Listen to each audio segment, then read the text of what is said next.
Are you comfortable?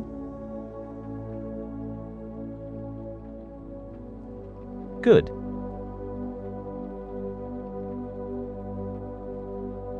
Let's just take a moment to settle in. Pull your blanket up a little if you like. Take a slow breath in and let it out. That's lovely.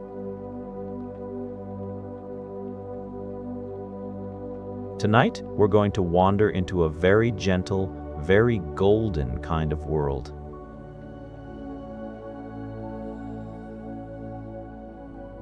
A world full of soft buzzing sounds and the smell of flowers, and something warm and sweet that has been made the very same way for millions and millions of years.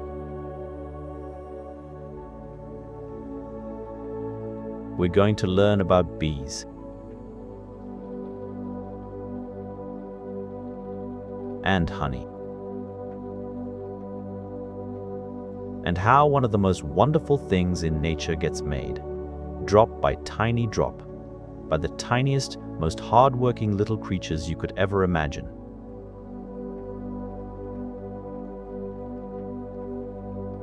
There's no rush. We'll wander slowly through the story, just like a bee drifting from flower to flower on a warm, sunny afternoon.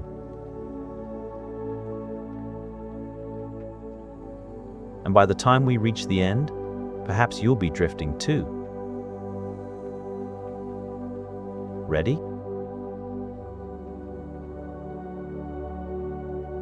Let's begin.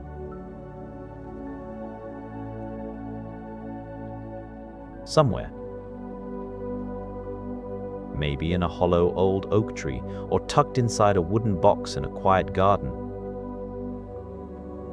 there is a hive.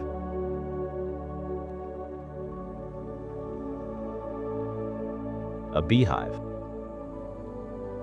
From the outside, it might not look like much. It's small and still and brown, and if you were walking past, you might not even notice it. But if you stopped and listened very carefully, you would hear something. A low, gentle, steady sound. A hum.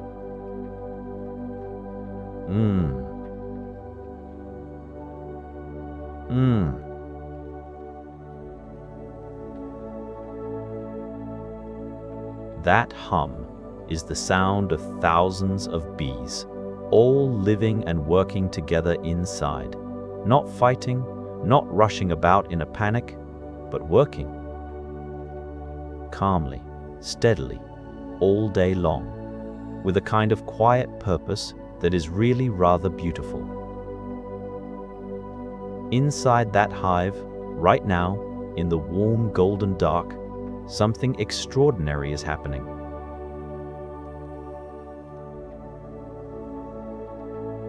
Something sticky and sweet and magical is being made. Something that has taken a very, very long time to understand, and that bees have been making for so long that even the dinosaurs knew about it. Honey. But before we get to the honey, let's start at the very beginning.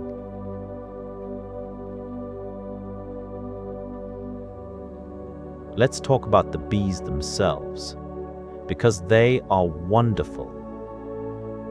And they deserve a little moment of our attention before we go any further. A beehive is a bit like a big, busy family home.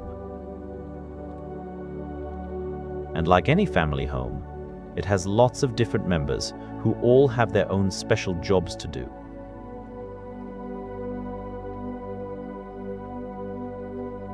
At the very heart of the hive, right in the middle of everything, surrounded by all the others, there is the queen bee. Now, the queen bee is not a queen in the way you might imagine. She doesn't wear a crown, or sit on a throne, or tell everyone what to do.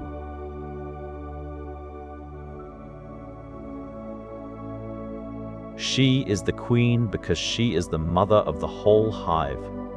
Every single bee in that hive. And there might be 50,000 of them, or even more. Every single one began as a tiny egg that she laid. Isn't that something?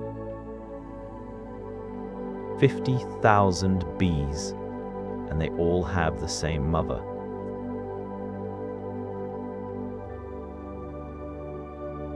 The queen is a little bit bigger than the other bees, and she spends most of her life walking slowly and calmly through the hive, laying eggs one by one in tiny little cells made of wax. She might lay 2,000 eggs in a single day, and she will do that day after day for several years. Just imagine.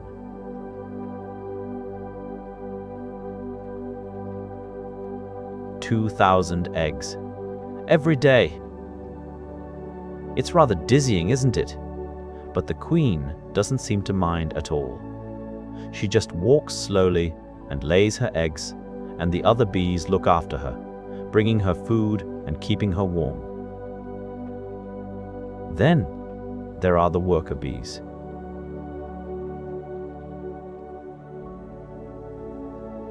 And the workers are the ones we're really here to talk about tonight, because they are the ones who make the honey. All the worker bees are female. They are smaller than the queen, and there are tens of thousands of them.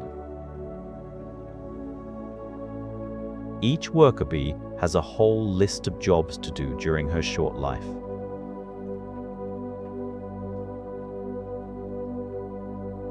When she is very young, she works inside the hive, cleaning and tidying and feeding the baby bees. Then, as she grows a little older, she learns to make beeswax and build the honeycomb. And later still, when she is old enough, she flies out of the hive for the very first time into the wide, sunny world to go and find flowers.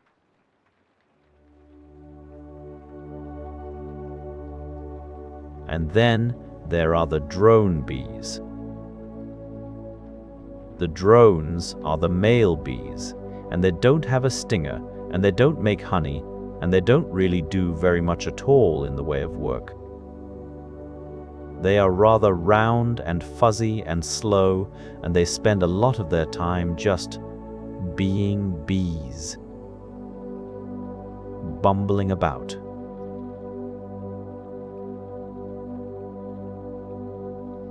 But that is all right. Every family has someone like that. Let's follow one of the worker bees. Let's call her Bea, because that seems like a nice name for a bee, don't you think? Bea is about 3 weeks old, which is quite grown up for a bee.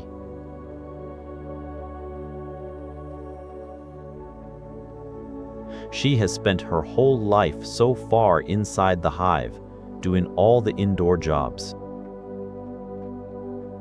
But today is different.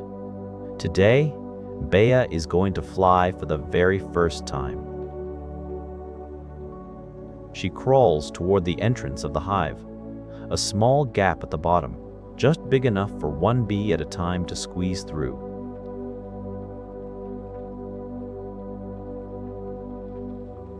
She can feel warmth coming from outside. She can smell something sweet and green and alive. She takes a breath. And then she steps out into the sunlight. Now, here is something wonderful. Before Bea flies away, she does something very particular.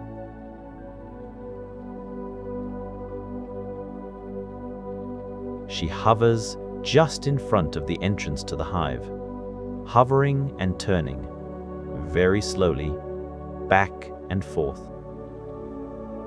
Like she is memorizing every little detail of the scene. The color of the hive, the tree nearby, the shape of the path below.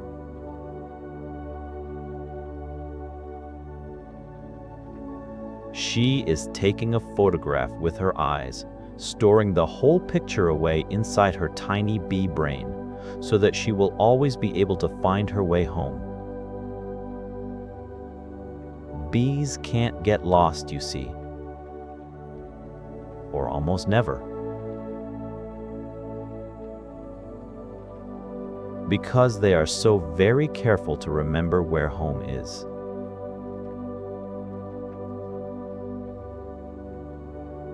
And then, when she has looked long enough, Bea lifts up and up and up into the blue sky, and she begins to fly. The world from above must look very different to a bee. She can see colors we can't even see. Bees can look at a flower and see things called ultraviolet patterns, which are invisible to human eyes.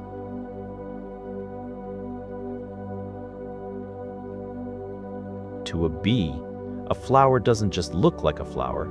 It looks lit up, like a little landing sign saying, "Come here, come here, come here." And Bea follows those little glowing signs from flower to flower.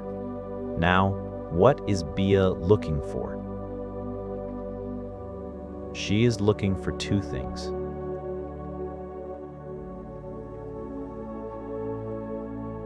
She is looking for pollen, and she is looking for nectar. Pollen is the dusty yellow stuff you might have seen on flowers. Or perhaps you've seen it on your clothes after you walked through a garden, a little smear of golden dust. To the bee, pollen is food.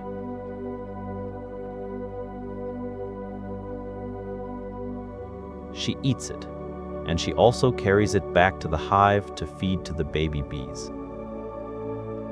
The pollen sticks to the fuzzy little hairs on her body, and she gathers it up with her back legs, packing it into little pouches called pollen baskets, which sit on her knees like small golden saddlebags. Isn't that sweet?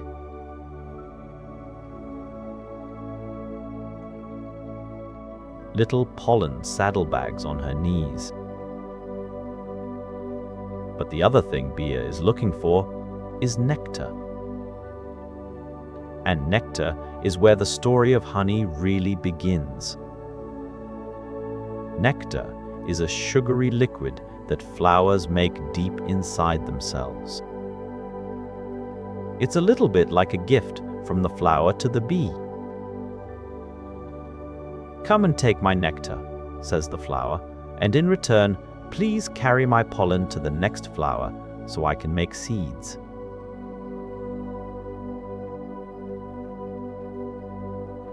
It's a very old arrangement, and it works beautifully for everyone.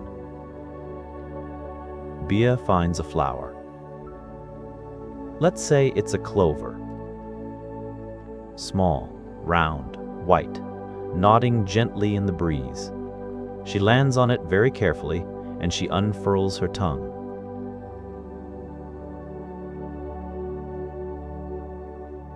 A bee's tongue is long and thin, and it works a little like a straw, pulling the nectar up from deep inside the flower.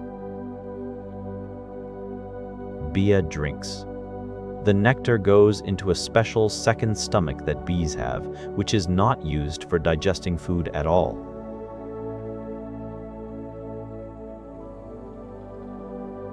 It's called the honey stomach, and it is just for carrying nectar back to the hive. It can hold about 40 milligrams of nectar, which sounds like a lot, until you learn that 40 milligrams is roughly one tiny raindrop. One tiny raindrop's worth. And it will take about 1,000 flowers to fill that tiny honey stomach up.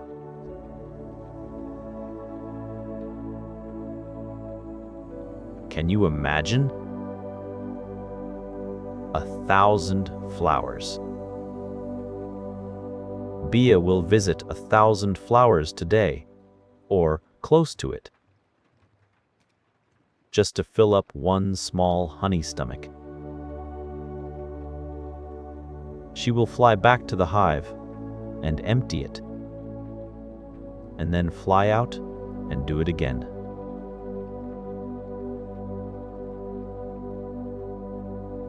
And she will do this every single day from dawn until dark for the rest of her life, which is only about 6 weeks long. In her whole lifetime, one single worker bee will make about 1/12 of a teaspoon of honey. 1/12 of a teaspoon.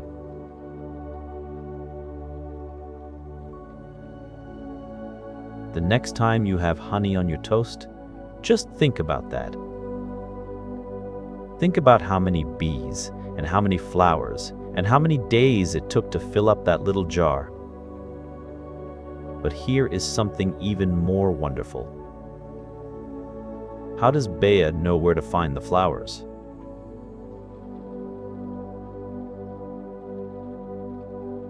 Sometimes she just searches on her own, flying in long, looping patterns until she smells something sweet and follows it down. But sometimes, and this is the part that always makes people smile when they first hear it, sometimes another bee tells her. Not with words. Bees don't have words, but they have something almost as good.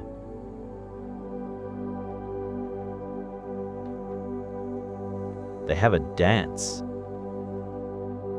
When a forager bee finds a very good patch of flowers, lots of nectar, nice and close, she flies straight back to the hive and tells the other bees about it. And the way she tells them is by dancing.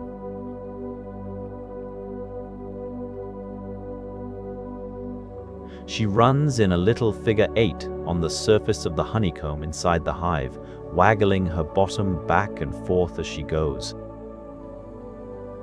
The angle of her dance tells the other bees which direction to fly, using the sun as a compass.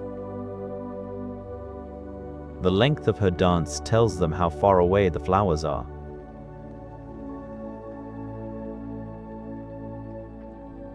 The more she waggles, the further the flowers.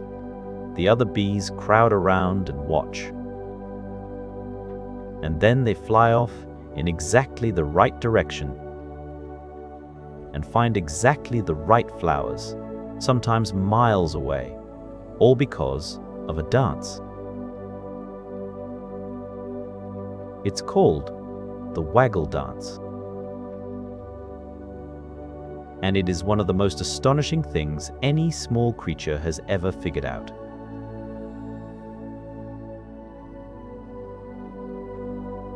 Think of that, lying there all warm and cozy. Somewhere right now, inside a hive, somewhere in the world, a bee is dancing, waggling her little bottom, telling her sisters about the best flowers she found today. When Bea's honey stomach is full, she flies back to the hive. And this is when the real magic begins.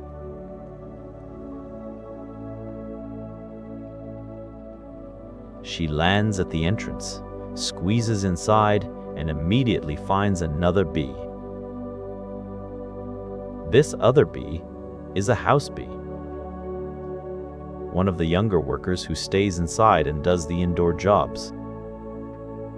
And Bea does something that looks, to our eyes, a little like a kiss.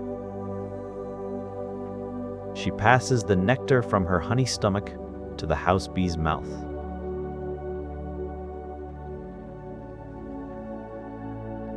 The nectar goes from Bea into the house bee, drop by drop, and then the house bee chews it. Not quite chewing the way we chew, more like working it around in her mouth. She opens her mouth and holds the nectar out for a moment, letting some of the water in it evaporate into the air.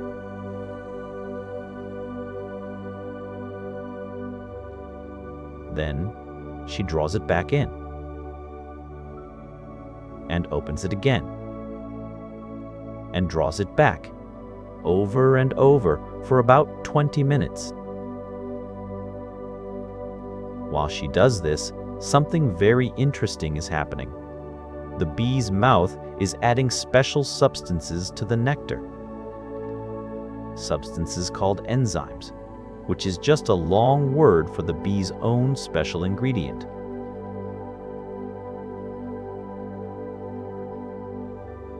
These enzymes start to break down the sugars in the nectar and change them, slowly, into something new.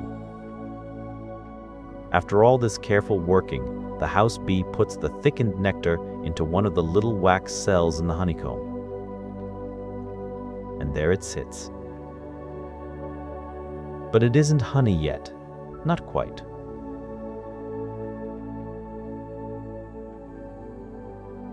Before we go on with how honey is made, let's take a moment to look at the honeycomb itself, because it is one of the most beautiful things in nature. The honeycomb is built by the worker bees using beeswax.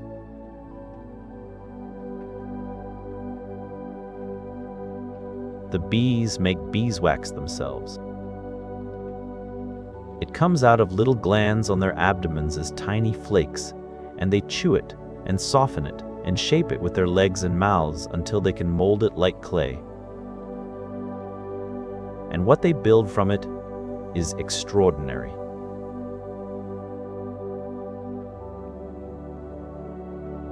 Hundreds, thousands of little cells, all the same size, all the same shape. Each one is a perfect hexagon. That's a six-sided shape, like a stretched diamond. And when you put hexagons next to each other, they fit together perfectly, with no gaps at all. It's a pattern that mathematicians have puzzled over for centuries.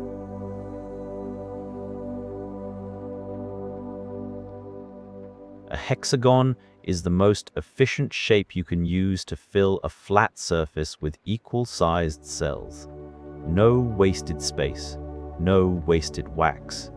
It fits together so perfectly that it seems almost like it was designed by someone very clever indeed. But the bees didn't have a plan or a ruler.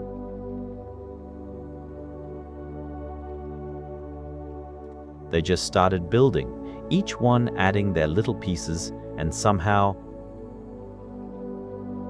through the way wax is pulled by gravity and shaped by warm bee bodies, the hexagons emerged all by themselves. Isn't that lovely? The bees don't even know they're doing geometry. They just build, and the maths takes care of itself.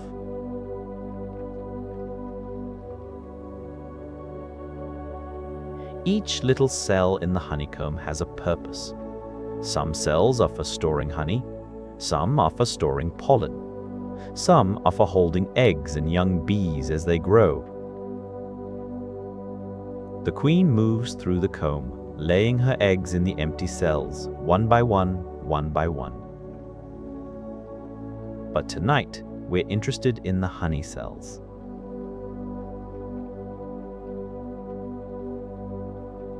The ones filling up, slowly and patiently, with nectar.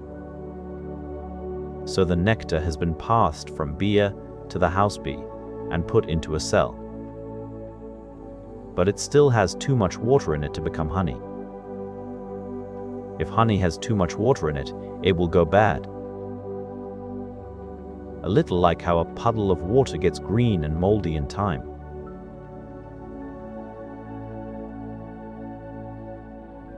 The bees need to dry the nectar out. And they do this in the most wonderful, ingenious way. They fan it. Thousands of worker bees take up positions around the hive and beat their wings. Just beat them, fast and constantly, like tiny fans.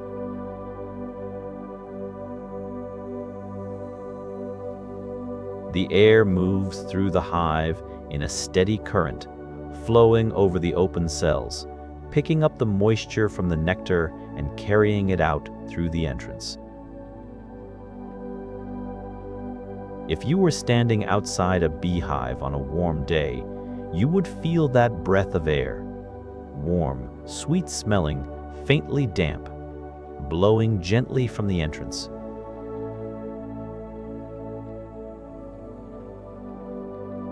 That is the bees drying their honey.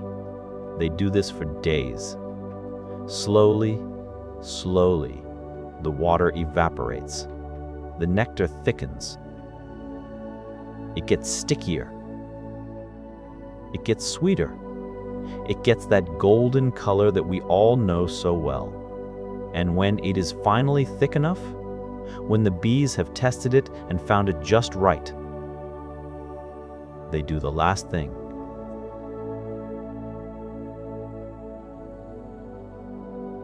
They seal it. Each full cell of honey gets a little lid, a cap made of beeswax, flat and pale, pressed down over the top of the cell and sealed smooth. If you ever see a piece of honeycomb, the whole thing, comb and honey and all, you will see this.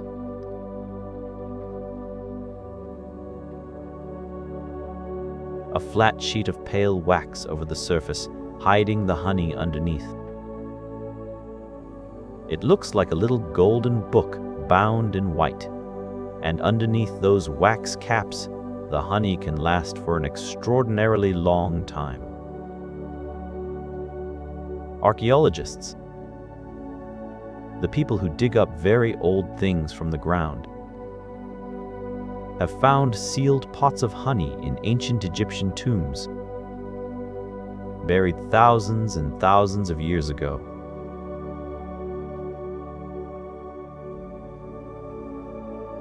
And the honey inside was still good, still sweet, still honey. Honey doesn't spoil, not if it's kept properly sealed. It is one of the only foods in the whole world that keeps almost forever. Isn't that remarkable? You could taste something today that was made the same way, by the same kind of bees, in the same warm and golden way, as something made before the pyramids were even built.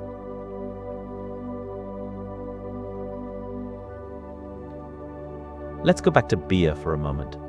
She is resting now, deep inside the hive, in the warm, buzzing dark. She flew many miles today. She visited hundreds and hundreds of flowers. Her wings are a little frayed at the edges. All that flying takes its toll. Tomorrow, she will do it all again.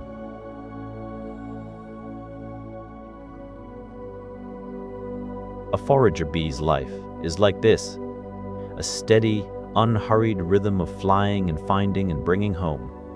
She doesn't seem to mind. There's something peaceful about it, watching a bee on a flower. They're not in a hurry exactly, even though they are busy. They move from flower to flower with a kind of deliberate calm. This one.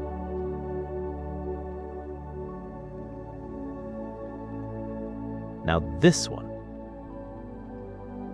Now this one. Sometimes a bee will visit the same patch of flowers on the same plant in the same corner of the same garden day after day for as long as the plant is flowering. She knows it's good. She knows the way. She goes there every morning like a very small, regular customer.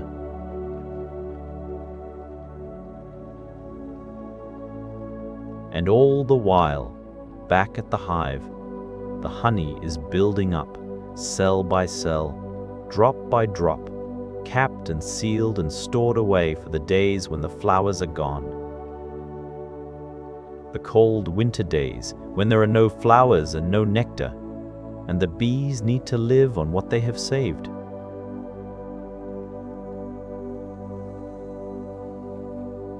A hive might store 20 or 30 kilograms of honey over the summer. That is an awful lot of teaspoons. That is an awful lot of flowers and flights and warm summer afternoons. Let's take a little detour now, because there's something wonderful to tell you about how a new bee begins.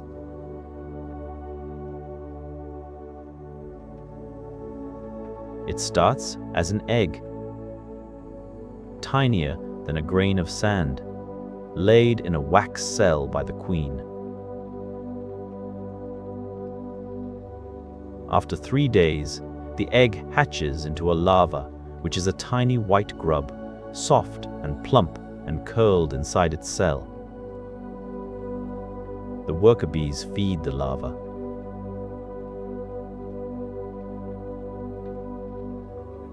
They come and go, coming and going all day, bringing food, a mixture of pollen and honey, and a special bee milk called royal jelly, which is made by glands inside the young workers' heads. The larva just eats and grows and eats and grows. It gets fatter and fatter.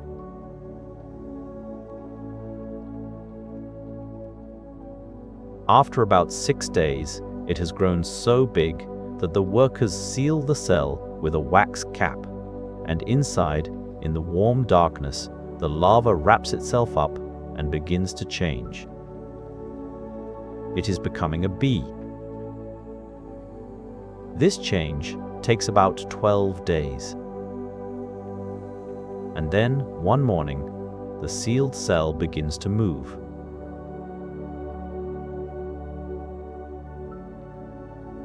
Something inside is chewing through the wax cap from the inside, and slowly, shakily, out comes a new bee, pale and a little damp, her wings folded and soft. She wobbles on the comb. The other bees come and groom her, cleaning her antennae, warming her up. She is brand new. She has never seen a flower.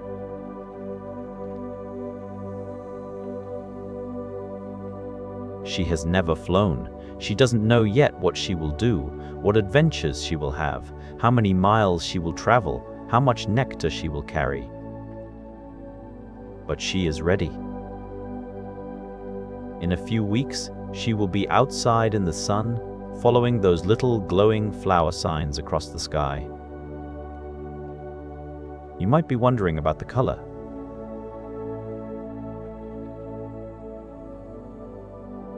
Why is honey golden? Why not white or clear, like water? Well, honey comes in many colors actually. Not all honey is the same. The color depends on which flowers the bees visited. Honey made from clover flowers is pale, almost white. Honey made from lavender is light gold. Honey from buckwheat flowers is very dark, almost brown.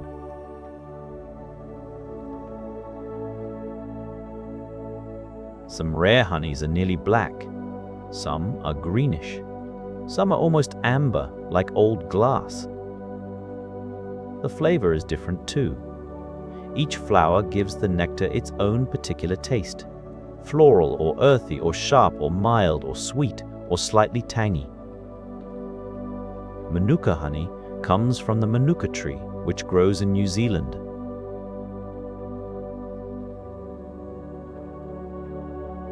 It has a strong, particular taste and is very prized.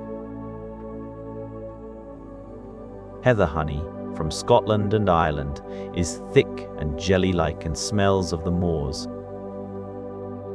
Orange blossom honey is delicate and light. A beekeeper can put a hive in the middle of an orange grove, and the honey will taste faintly of oranges.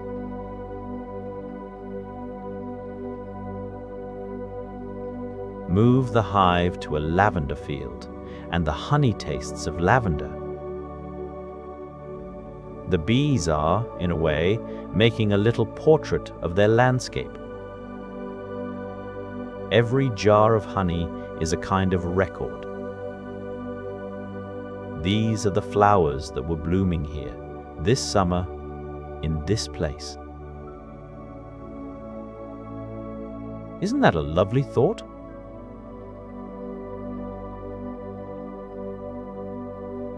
Of course, people and bees have been friends for a very long time.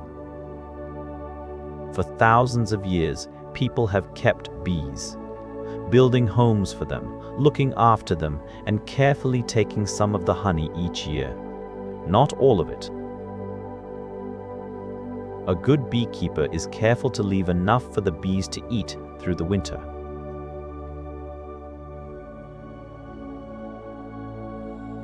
Just the extra, just the spare.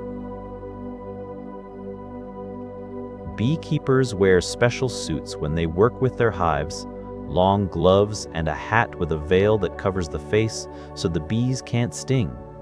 They also use a little tool called a smoker, which puffs gentle, cool smoke into the hive before they open it.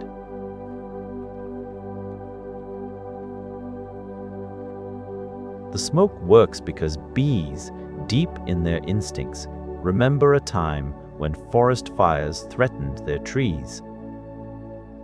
When they smell smoke, they think fire might be coming, and they begin eating honey, storing energy in case they need to fly away and find a new home. When they're busy eating, they're calmer and less likely to sting.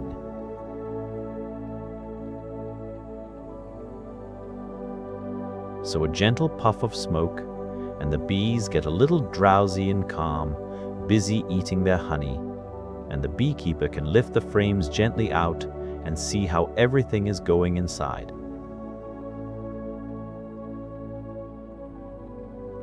It's quite a peaceful way to spend a summer morning, really.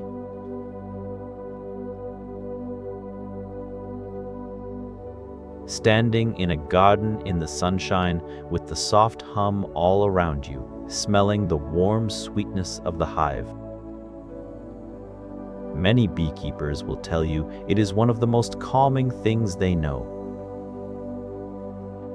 Now, we should talk about winter, because the story of honey makes much more sense when you understand what it's for.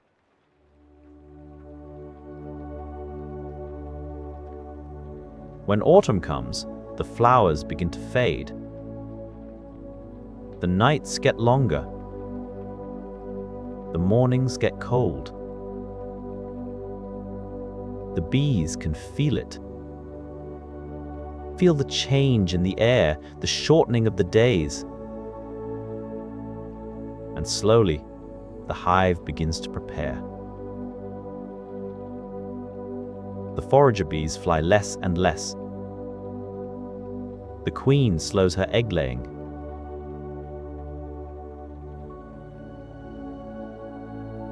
The drones. Remember the drones, those round, fuzzy bees who didn't do very much? The drones get quietly escorted out of the hive. It sounds rather harsh, but it makes practical sense. Winter is coming, and there are fewer flowers, and the hive needs to save its food for the bees who can survive.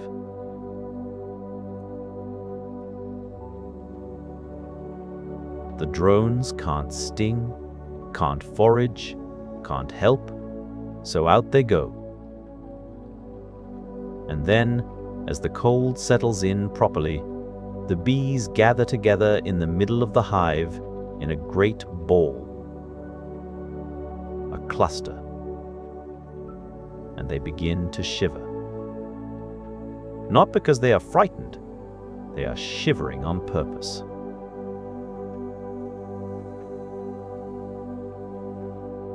All those thousands of bees, vibrating their wing muscles, generate heat. The same way you feel warm when you exercise. The cluster stays warm inside, even when the world outside is frozen. And every now and then, one of the bees at the edge of the cluster reaches out to a nearby cell and takes a little honey.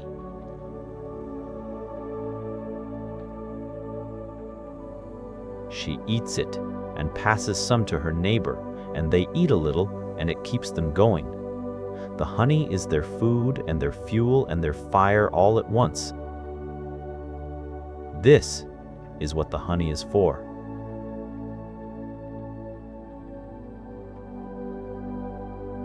This is why they make so much of it all summer long. Gathering and storing and capping and sealing, all those thousands of flights and flowers and dances, so that when the cold comes, the hive survives. The honey is winter sunshine. The honey is stored summer.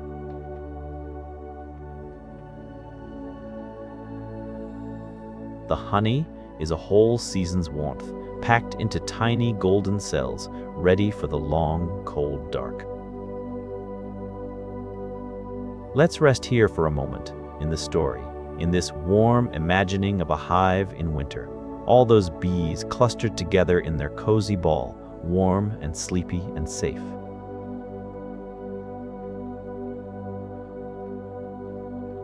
There is something very reassuring about bees, if you think about it.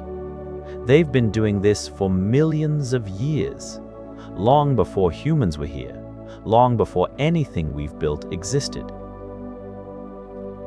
There were bees in the time of the dinosaurs. There were bees when the continents were in different places, when the world looked completely different from space.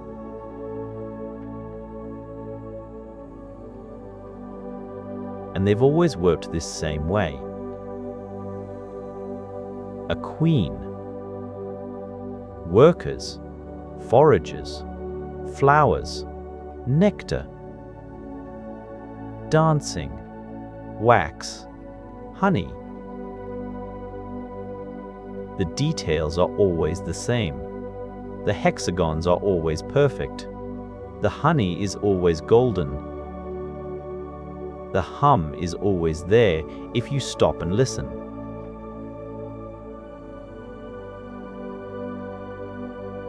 In every meadow, in every garden, in every hedgerow where wildflowers grow, somewhere nearby there is a hive, and inside it, right now, bees are working, quietly, steadily, calmly, without fuss. Isn't that a nice thing to know? Before we drift toward the end of our story, there's one more thing worth knowing, because it is the kind of fact that makes you feel small in a happy way.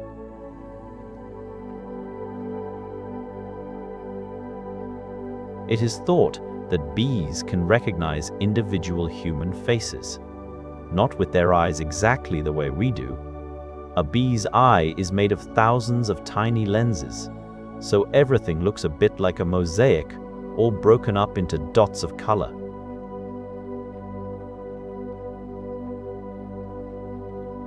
But somewhere in their tiny bee brains, they can put those dots together and recognize a face they've seen before. This was discovered by scientists who showed photographs of human faces to bees and taught them to associate a certain face with a sugary reward. And the bees remembered.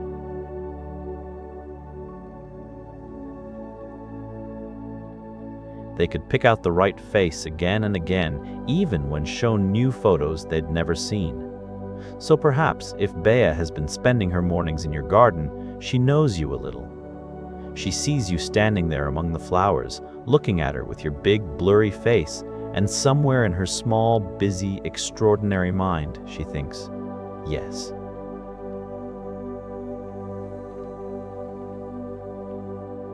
This one. I know this one. That feels worth knowing, doesn't it? The sun is getting low now. Can you feel it in the story? The light going soft and golden, the way it does in late afternoon. The warmth still in the air, but gentler now. The bees beginning to make their way home.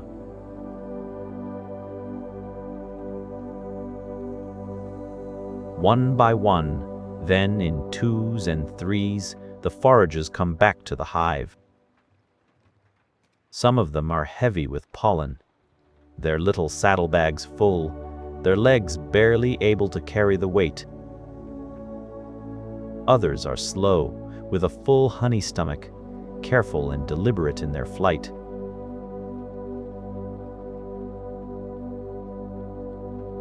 They land at the entrance and squeeze inside, and the hive hums with arrival and greeting and the business of passing nectar from bee to bee.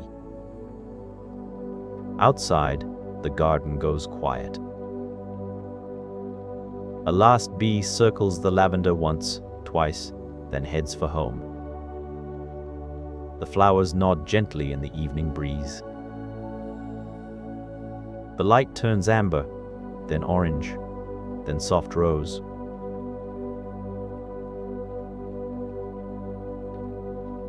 Inside the hive, the fanning slows. The honey in the cells is thickening in the dark. The queen is still now, resting in the middle of the comb. The bees cluster together, warm and sleepy. The hum gradually quieter. Quieter.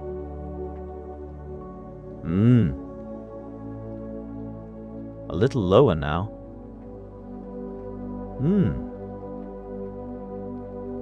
So that is honey.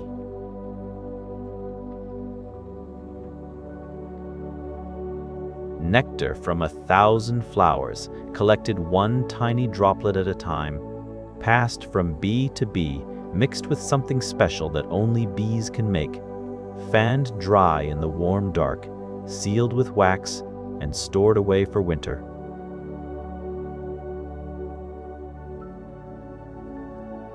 Made the same way it has always been made, by creatures no bigger than your thumbnail, in a little home no bigger than a shoebox, somewhere in a garden or a field or a wood.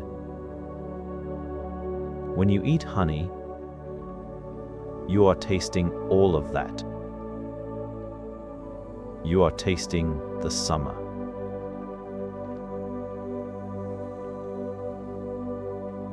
You are tasting the clover and the lavender and the apple blossom. You are tasting the work of 10,000 small wings, the memory of 1,000 flowers, the warmth of a hive in June.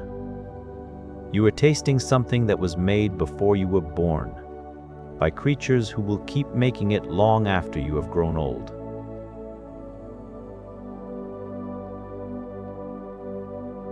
There is something very comforting about that, I think. The world keeps being full of flowers. The bees keep finding them. The honey keeps being golden and sweet and just exactly the same as it always was. And now, the hive is quiet. The bees are all home. The honey cells are full and sealed and safe.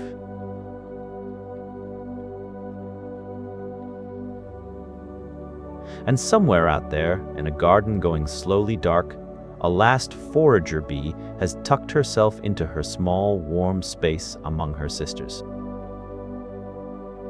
Her wings are folded. Her antennae are still. Her eyes are closed. All 5 of them. Both the big compound eyes and the 3 small simple eyes on top of her head.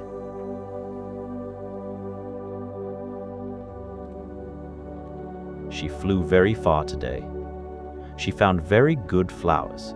She danced her waggle dance and told everyone about them. Tomorrow, she will do it again. But for now, she is resting, warm and small, in the golden dark. And maybe you are resting too, warm and small, in the quiet.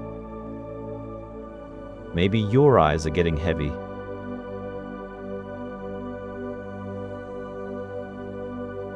Maybe the pictures in your head are going soft. Flowers and hexagons and golden light and the low, steady hum.